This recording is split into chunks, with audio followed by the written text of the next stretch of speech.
ॐ श्रीदुर्गायै नमः। विनियोगः। ॐ प्रथमचरित्रस्य ब्रह्मा ऋषिः, महाकाली देवता, गायत्री छन्दः, नन्दाशक्तिः, रक्तदन्तिका बीजम्, अग्निस्तत्त्वं, ऋग्वेदः स्वरूपं। श्रीमहाकाली प्रीत्यर्थे प्रथमचरित्रपाठे विनियोगः। ध्यानम्। ॐ खड्गां चक्रगदेषु चापपरिघान्, शूलम्भुशुण्डीं शिरः, शङ्खं सन्दधतीं करैस्त्रिनयनां, सर्वाङ्गभूषावृताम्, नीलास्मद्युतिमास्य पाददशकाम्, सेवे महाकालिकाम्, यामास्तौत्स्वपिते हरौ कमलजो, हन्तुं मधुं कैटभम्। ॐ नमश्चण्डिकायै। ॐ ऐं मार्कण्डेय उवाच। सावर्णिः सूर्यतनयो यो मनुः कथ्यतेष्टमः, निशामयतदुत्पत्तिं विस्तराद्गदतो मम, महामायानुभावेन यथा मन्वन्तराधिपः, स बभूव महाभागः सावर्णिस्तनयो रवेः, स्वारोञ्चिसेन्तरे पूर्वं चैत्रवंशसमुद्भवः, सुरथो नाम राजाभूत् समस्ते क्षितिमण्डले, तस्य पालयतः सम्यक् प्रजाः पुत्राणि वौरसान्, बभूवुः शत्रवो भूपाः कोलाविध्वंसिनस्तदा, तस्य तैरभवद्युद्ध मतिप्रबलदण्डिनः, न्यूनैरपि शतैर्युद्धे कोलाविध्वंसिभिर्जितः, ततः स्वपुरमायातो निजदेशाधिपोऽभवत्, आक्रान्तः स महाभागस्तैस्तदा प्रबलारिभिः,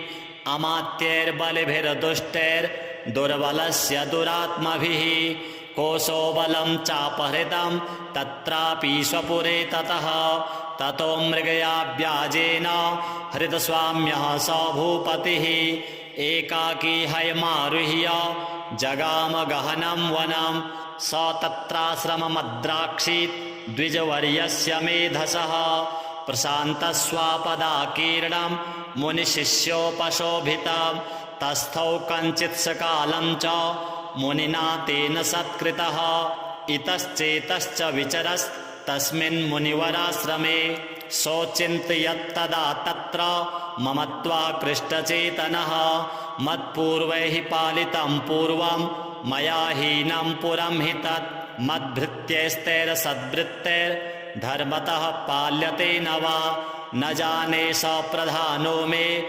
शूरहस्ती सदा मदः, मम वैरिव संयातः कान् भोगानुपलप्स्यते, ये ममानुगता नित्यं प्रसादधनभोजनैः, अनुवृत्तिं ध्रुवं तेद्य कुर्वन्त्यन्यमहीभृताम्, असम्यग्व्ययशीलैस्तैः कुर्वद्भिः सततं व्ययं, सञ्चितः सोति दुःखेन क्षयं कोशो गमिष्यति, एतच्चान्यच्च सततं चिन्तयामास पार्थिवः, तत्र विप्राश्रमाभ्यासे वैश्यमेकं ददर्श सः, सपृष्टस्तेन कस्त्वं भो हेतुश्चागमनेत्रकः, सशोक इव कस्मात्त्वं दुर्मना इव लक्ष्यसे, इत्याकर्ण्यवचस्तस्य भूपतेः प्रणयोदितं, प्रत्युवाच सतं वैश्यः प्रश्रयावनतो नृपं, वैश्य उवाच समाधिर्नाम वैश्योऽहम् उत्पन्नो धनिनां कुले, पुत्रदारैर्निरस्तश्च धनलोभादसाधुभिः, विहीनश्च धनैर्दारैः पुत्रैरादाय मे धनं, वनमभ्यागतो दुःखी निरस्तश्चाप्तबन्धुभिः, सोऽहं न वेद्मि पुत्राणां कुशलाकुशलात्मिकां, प्रवृत्तिं स्वजनानां च दाराणां चात्र संस्थितः, किं नु तेषां गृहे क्षेमम् अक्षेमं किं नु साम्प्रतं कथं ते किं नु सद्वृत्ता दुर्वृत्ताः किं नु मे सुताः।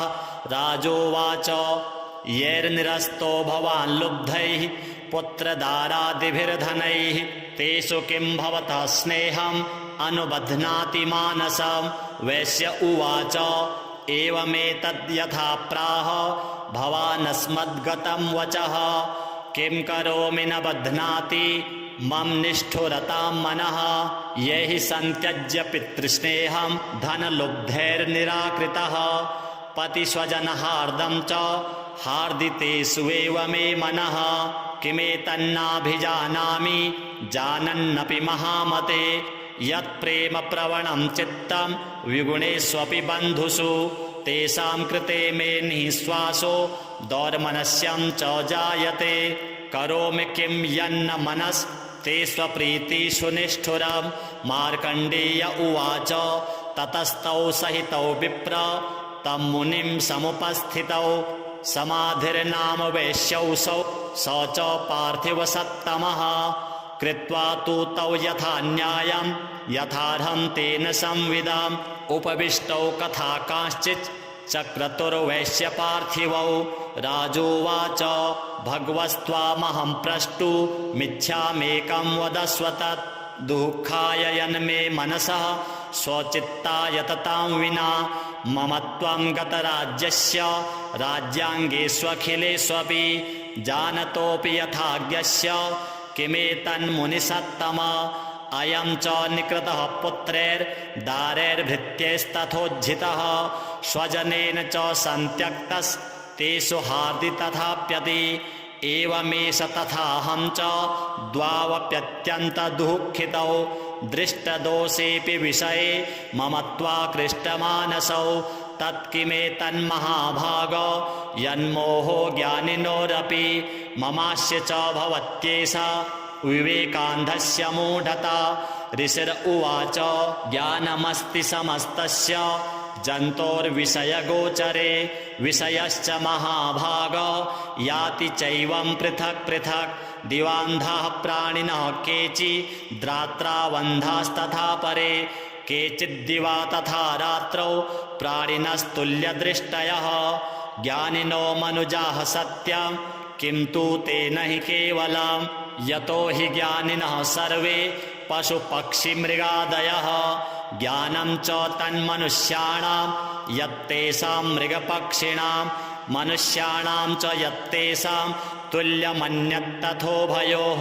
ज्ञानेऽपि सति पश्येतान् पतङ्गान् छावचञ्चुषु कणमोक्षादृतान् मोहात् पीड्यमानानपि क्षुधा मानुषा मनुजव्याघ्र साभिलाषाः सुतान् प्रति लोभात् प्रत्युपकाराय नन्वेतान् किं न पश्यसि। तथापि ममतावर्ते मोहगर्ते निपातिताः महामाया प्रभावेण संसार स्थितिकारिणा। तन्नात्र विस्मयः कार्यो योगनिद्रा जगत्पतेः। महामाया हरेश्चैषा तया सम्मोह्यते जगत्। ज्ञानिनामपि चेतांसि देवी भगवती हि सा बलादाकृष्य मोहाय महामाया प्रयच्छति। तया विसृज्यते विश्वं जगदेतच्चराचरं सैषा प्रसन्ना वरदा नृणां भवति मुक्तये। सा विद्या परमा मुक्तिर्हेतुभूता सनातनी संसारबन्धहेतुश्च शैव सर्वेश्वरेश्वरी।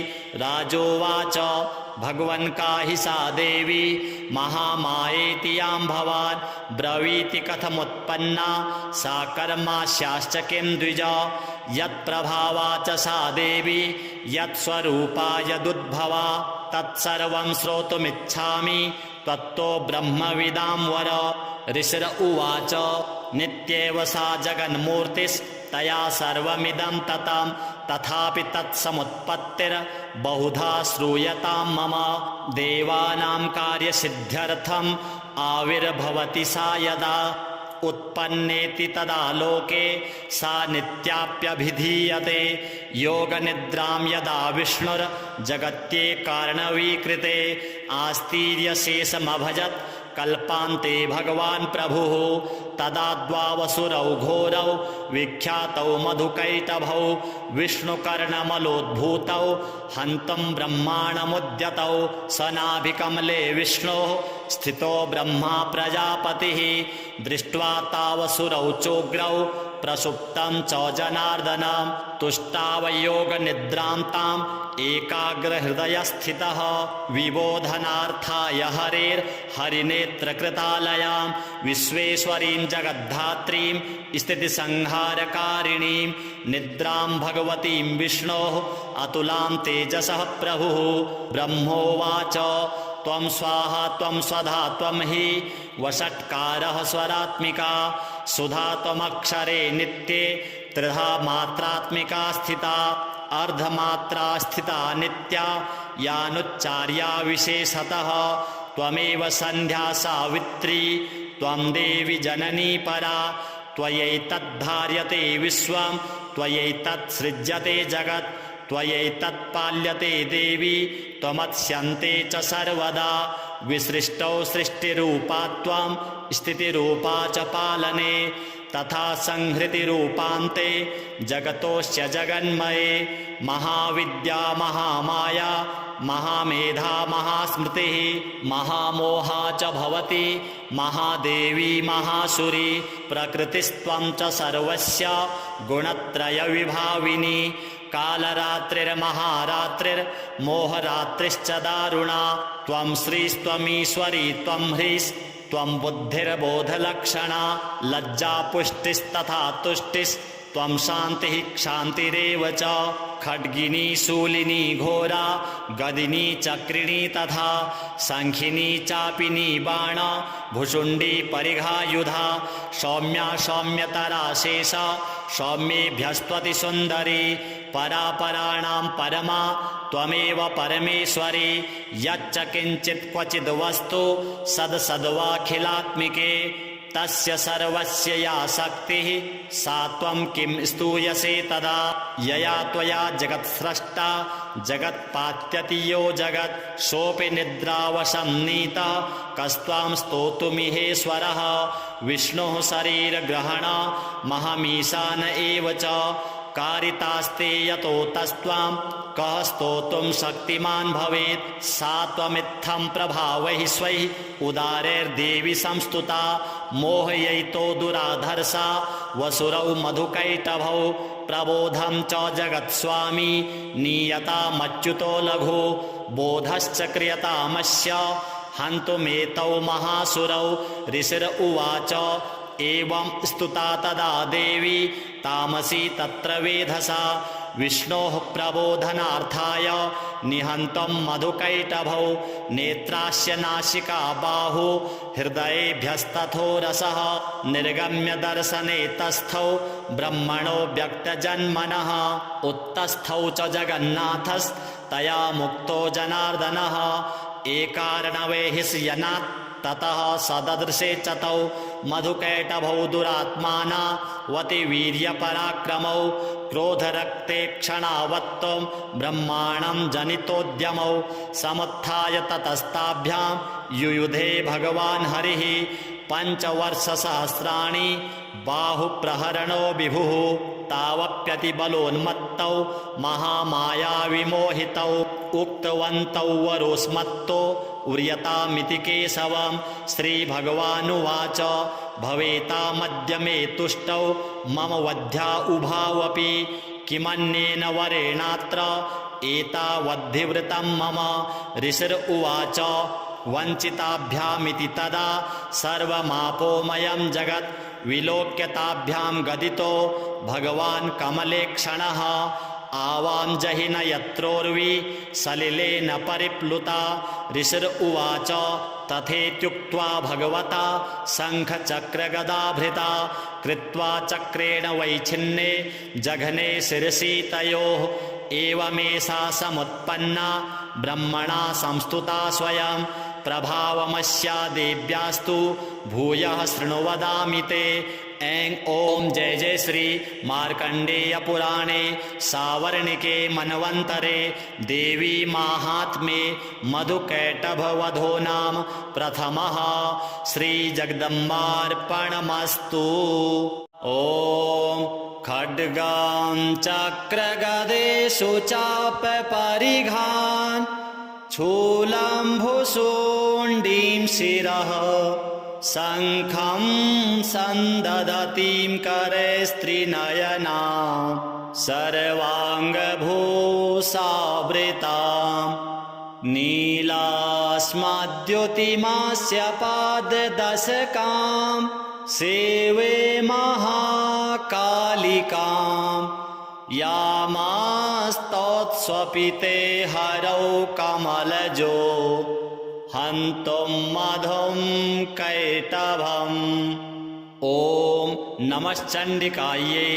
ॐ ऐं मार्कण्डेय उवाच सावर्णिः सूर्यतनयो यो मनुः कथ्यतेष्टमः निशामय तदुत्पत्तिं विस्तराद्गदतो मम महामायानुभावेन यथा मन्वन्तराधिपः स बभूव महाभागः सावर्णिस्तनयो रवेः स्वारोञ्चिसेन्तरे पूर्वं चैत्रवंशसमुद्भवः सुरथो नाम राजाभूत् समस्ते क्षितिमण्डले तस्य पालयतः सम्यक् प्रजाः पुत्रानि वौरसान् बभूवुः शत्रवो भूपाः कोलाविध्वंसिनस्तदा तस्य तैरभवद्युद्ध मतिप्रबलदण्डिनः न्यूनैरपि शतैर्युद्धे कोलाविध्वंसिभिर्जितः ततः स्वपुरमायातो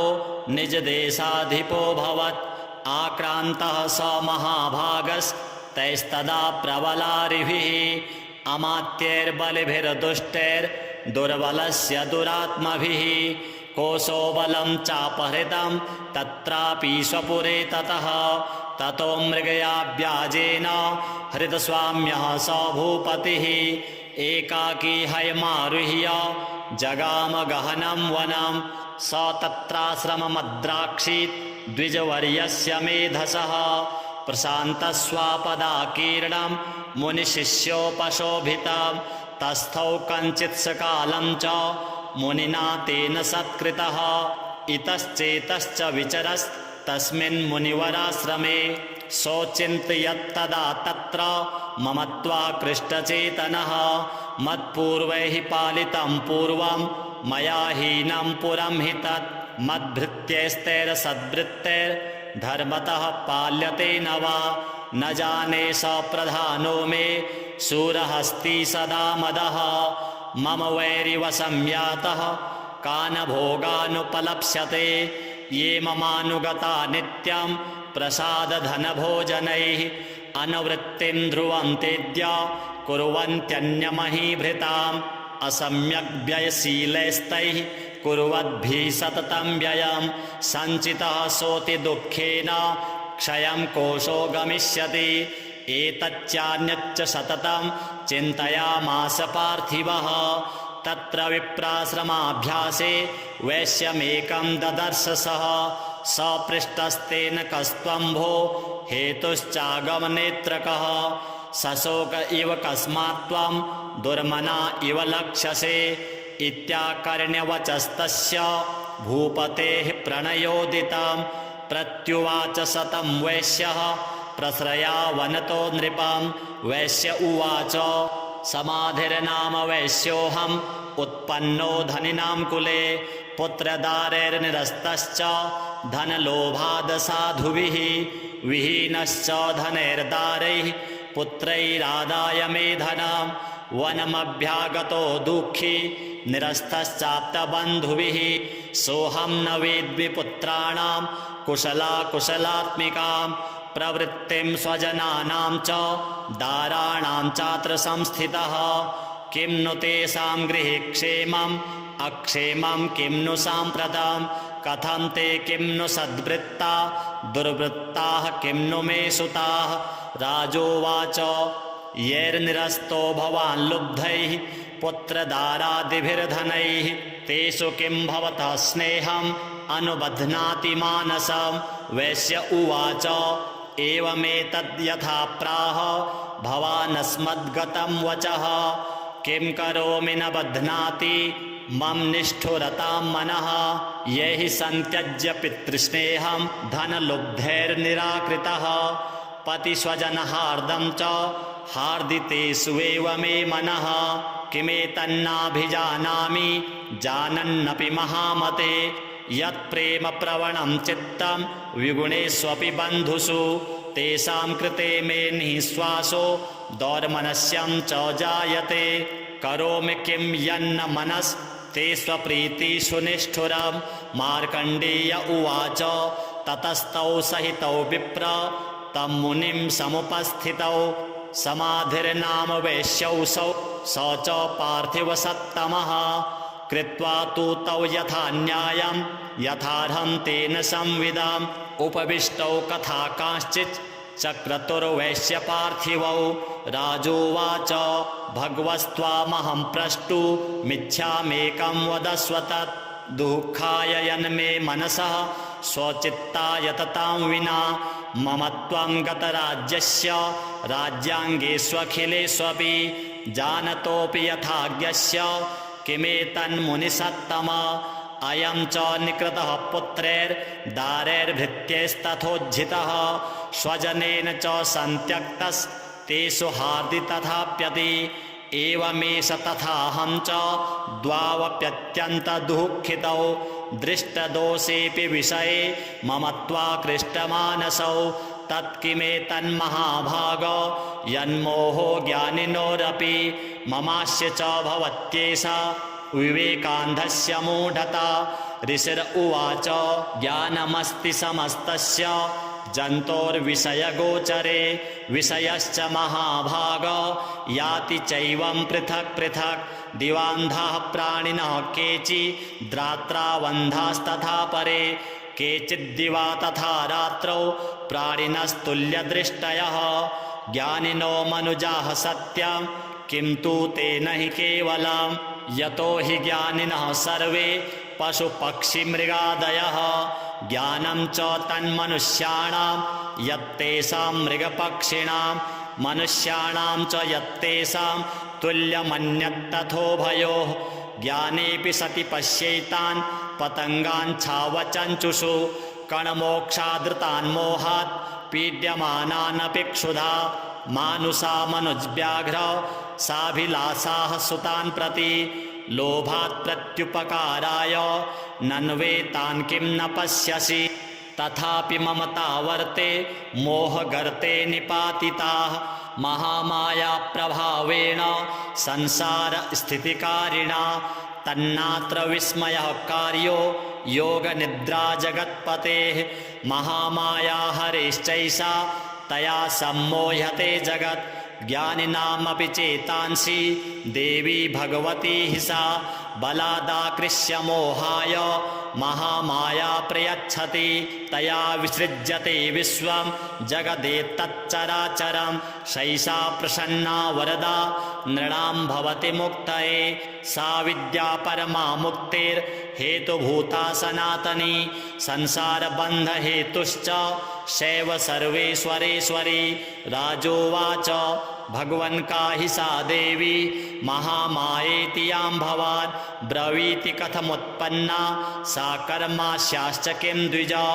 यत्प्रभावा च सा देवी यत्स्वरूपा यदुद्भवा तत्सर्वं श्रोतुमिच्छामि त्वत्तो ब्रह्मविदां वर। ऋषिर उवाच नित्येव सा जगन्मूर्तिस्तया सर्वमिदं ततं तथापि तत्समुत्पत्तिर्बहुधा श्रूयतां मम।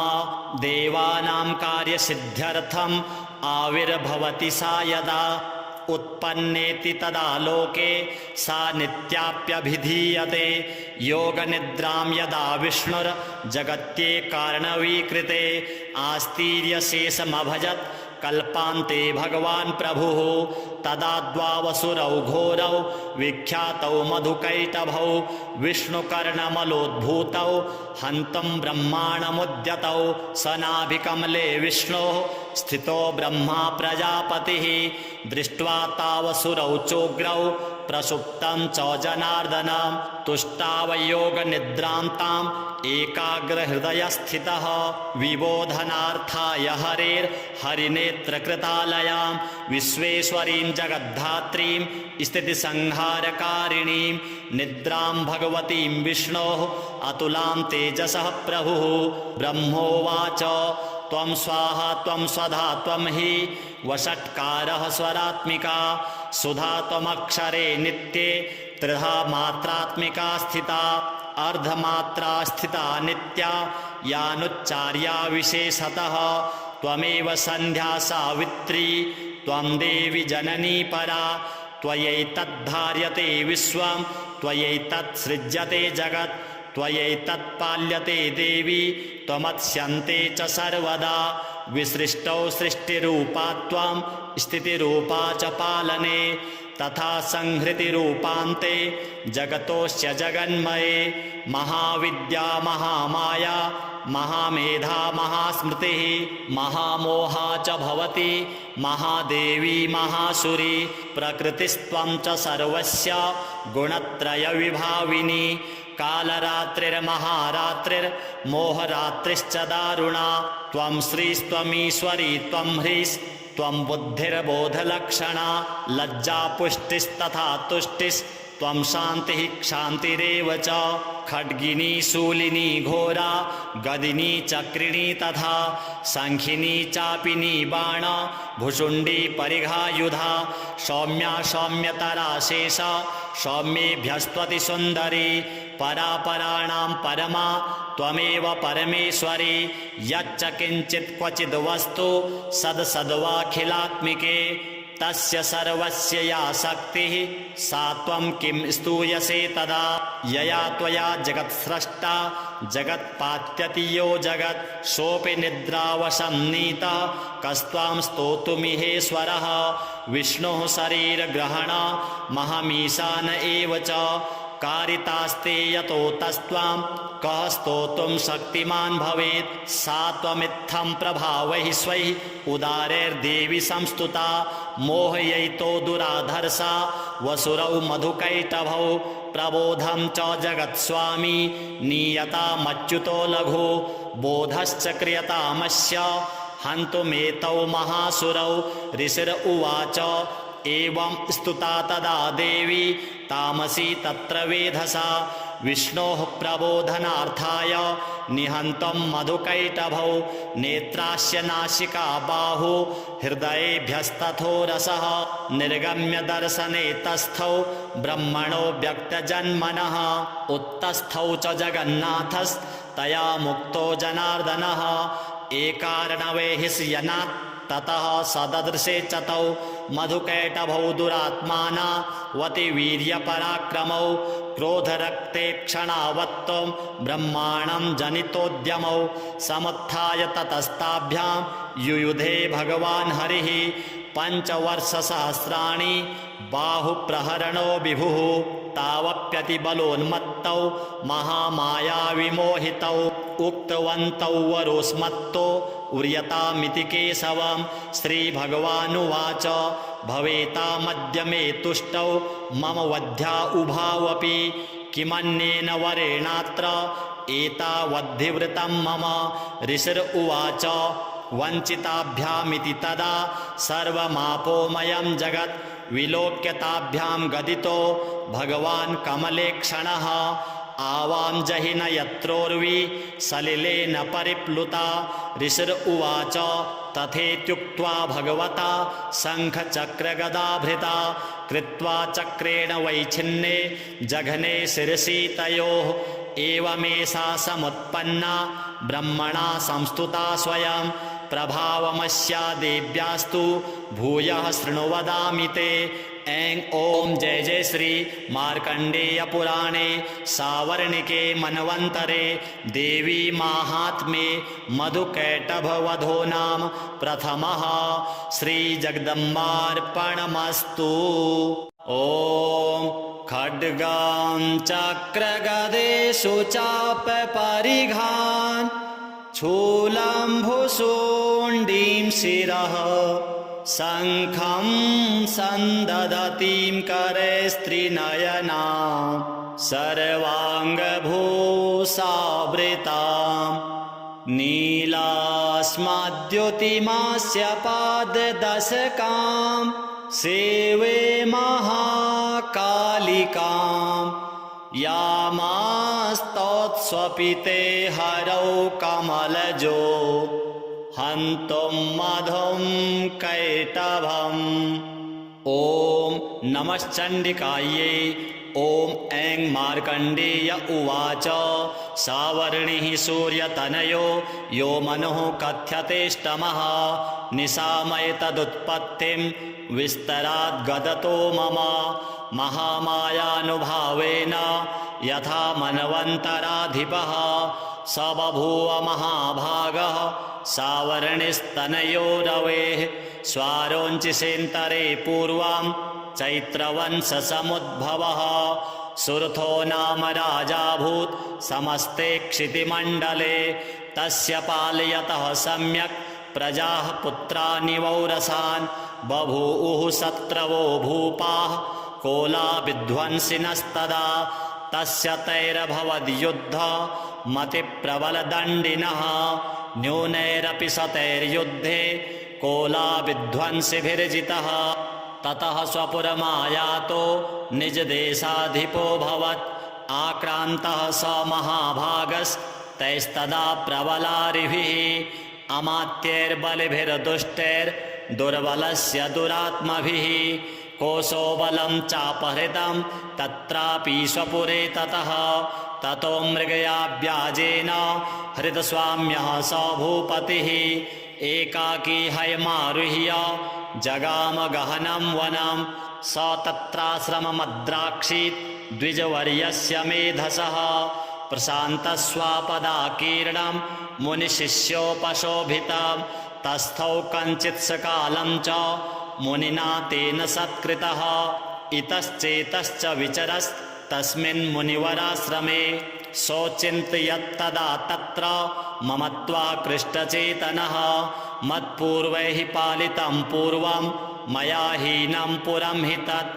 मद्भृत्यैस्तैरसद्भृत्यैर्धर्मतः पाल्यते न वा न जाने स प्रधानो मे शूरहस्ती सदा मदः मम वैरिव संयातः कान् भोगानुपलप्स्यते ये ममानुगता नित्यं प्रसादधनभोजनैः अनुवृत्तिं ध्रुवं तेद्य कुर्वन्त्यन्यमहीभृताम् असम्यग्व्ययशीलैस्तैः कुर्वद्भिः सततं व्ययं सञ्चितः सोति दुःखेन क्षयं कोशो गमिष्यति एतच्चान्यच्च सततं चिन्तयामास पार्थिवः तत्र विप्राश्रमाभ्यासे वैश्यमेकं ददर्श सः सपृष्टस्तेन कस्त्वम्भो हेतुश्चागमनेत्रकः सशोक इव कस्मात् त्वं दुर्मना इव लक्ष्यसे इत्याकर्ण्यवचस्तस्य भूपतेः प्रणयोदितं प्रत्युवाच सतं वैश्यः प्रश्रया वनतो नृपं वैश्य उवाच समाधिर्नाम वैश्योऽहम् उत्पन्नो धनिनां कुले पुत्रदारैर्निरस्तश्च धनलोभाद् साधुभिः विहीनश्च धनैर्दारैः पुत्रैरादाय मे धनं वनमभ्यागतो दुःखी निरस्तश्चाप्तबन्धुभिः सोऽहं न वेद्मि पुत्राणां कुशलाकुशलात्मिकां प्रवृत्तिं स्वजनानां च दाराणां चात्र संस्थितः किं नु तेषां गृहे क्षेमम् अक्षेमं किं नु साम्प्रतं कथं ते किं नु सद्वृत्ता दुर्वृत्ताः किं नु मे सुताः राजोवाच यैर्निरस्तो भवान् लुब्धैः पुत्रदारादिभिर्धनैः तेषु किं भवतः स्नेहम् अनुबध्नाति मानसं। वैश्य उवाच एवमेतद् यथा प्राह भवानस्मद्गतं वचः किं करोमि न बध्नाति मम निष्ठुरतां मनः। ये हि सन्त्यज्य पितृस्नेहं धनलुब्धैर्निराकृतः पतिस्वजनहार्दं च हार्दितेष्वेव मे मनः। किमेतन्नाभिजानामि जानन्नपि महामते यत्प्रेम प्रवणं चित्तं विगुणेष्वपि बन्धुषु तेषां कृते मे निःश्वासो दौर्मनस्यं च जायते। करोमि किं यन्न मनस्ते स्वप्रीतिषु निष्ठुरं। मार्कण्डेय उवाच ततस्तौ सहितौ विप्र तं मुनिं समुपस्थितौ समाधिर्नाम वैश्यौसौ स च पार्थिवसत्तमः। कृत्वा तु तौ यथा न्यायं यथार्हं तेन संविदाम् उपविष्टौ कथा कांश्चित् चक्रतुर्वैश्यपार्थिवौ।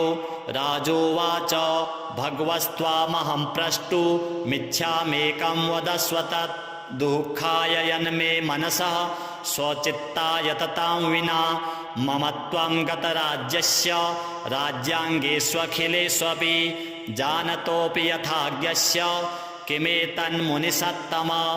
अयं च निकृतः पुत्रैर्दारैर्भृत्यैस्तथोज्झितः स्वजनेन च सन्त्यक्तस्तेषु हार्दि तथाप्यति। एवमेष तथाहं च द्वावप्यत्यन्तदुःखितौ दृष्टदोषेऽपि विषये मम त्वाकृष्टमानसौ। तत्किमेतन्महाभाग यन्मोहो ज्ञानिनोरपि ममास्य च भवत्येषा विवेकान्धस्य मूढता। ऋषिर उवाच ज्ञानमस्ति समस्तस्य जन्तोर्विषयगोचरे विषयश्च महाभाग याति चैवं पृथक् पृथक्। दिवान्धाः प्राणिनः केचिद्रात्रावन्धास्तथा परे केचिद्दिवा तथा रात्रौ प्राणिनस्तुल्यदृष्टयः। ज्ञानिनो मनुजाः सत्यं किं तु तेन हि केवलं यतो हि ज्ञानिनः सर्वे पशुपक्षिमृगादयः। ज्ञानं च तन्मनुष्याणां यत्तेषां मृगपक्षिणां मनुष्याणां च यत्तेषां तुल्यमन्यत्तथोभयोः। ज्ञानेऽपि सति पश्यैतान् पतङ्गान् छावचञ्चुषु कणमोक्षादृतान् मोहात् पीड्यमानानपि क्षुधा। मानुषा मनुजव्याघ्र साभिलाषाः सुतान् प्रति लोभात् प्रत्युपकाराय नन्वेतान् किं न पश्यसि। तथापि ममता वर्ते मोहगर्ते निपातिताः महामाया प्रभावेण संसार स्थितिकारिणा। तन्नात्र विस्मयः कार्यो योगनिद्रा जगत्पतेः। महामाया हरेश्चैषा तया सम्मोह्यते जगत्। ज्ञानिनामपि चेतांसि देवी भगवती हि सा बलादाकृष्य मोहाय महामाया प्रयच्छति। तया विसृज्यते विश्वं जगदेतच्चराचरं सैषा प्रसन्ना वरदा नृणां भवति मुक्तये। सा विद्या परमा मुक्तिर्हेतुभूता सनातनी संसारबन्धहेतुश्च शैव सर्वेश्वरेश्वरी। राजोवाच भगवन् का हि सा देवी महामायेति यां भवान् ब्रवीति कथमुत्पन्ना सा कर्मास्याश्च किं द्विज। यत्प्रभावा च सा देवी यत्स्वरूपा यदुद्भवा तत्सर्वं श्रोतुमिच्छामि त्वत्तो ब्रह्मविदां वर। ऋषिर उवाच नित्येव सा जगन्मूर्तिस्तया सर्वमिदं ततं तथापि तत्समुत्पत्तिर्बहुधा श्रूयतां मम। देवानां कार्यसिद्ध्यर्थम् आविर्भवति सा यदा उत्पन्नेति तदा लोके सा नित्याप्यभिधीयते।